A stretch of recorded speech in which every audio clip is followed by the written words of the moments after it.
Wreckage like this greets scientists when they look inside the brains of victims of Parkinson's disease. Almost all the cells have died in the area that controls voluntary movement. So if you look inside these cells, you see these huge aggregates, these huge junk piles of protein. And what we find is that they're made up very substantially of this one protein, alpha-synuclein. Chemist Joshua Kritzer at the Lindquist Lab in Cambridge, Massachusetts, thinks there's a problem with the way alpha-synuclein is folding in the cells. When proteins are made, you can picture them like beads on a string. They come out in a line, and they need to fold upon themselves and form a three-dimensional shape to have some sort of function. One protein might have to fold just like this. Another might have to join another protein and go like this. Another one might have to go like this. Another one might have to go like this. Now, they have to fold these very specific shapes to execute all the myriad of functions that make us be a human being. Protein misfolding occurs when these proteins, some of which can be very complex, fail to adopt the correct three-dimensional shape, and they end up accumulating and building upon each other in the cell. To study the protein misfolding problem in Parkinson's disease, the Lindquist Lab created a line of yeast cells that make too much alpha-synuclein. I've created a Parkinson's yeast epidemic among these yeast cells.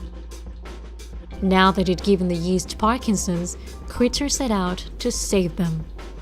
The traditional approach to drug discovery is to basically have a robot churn through as many drug-like compounds as possible, basically everything you have on the shelf. This is very expensive and time-consuming. So the Lindquist Lab came up with a better idea. I settled on a novel method of tricking the cells in making those compounds in the first place, so that we don't have to sit here as chemists and synthesize every single molecule, only to see only 1 in a million actually be useful. We said, let's just ask the yeast cells to tell us, out of 1 million compounds, what makes the cell better.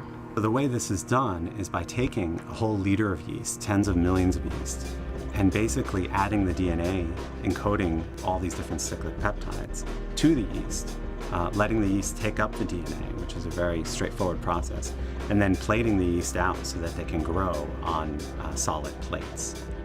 Kritzer's approach was to let each yeast cell absorb a random piece of DNA that told it how to produce its own unique drug, called a cyclic peptide. He hoped that a few of them would make a cyclic peptide that saved the cell from deadly alpha-synuclein. Kritzer left them alone to grow. Once the yeast was nice and robust, Kritzer turned on alpha-synuclein and waited to see if any cells would survive.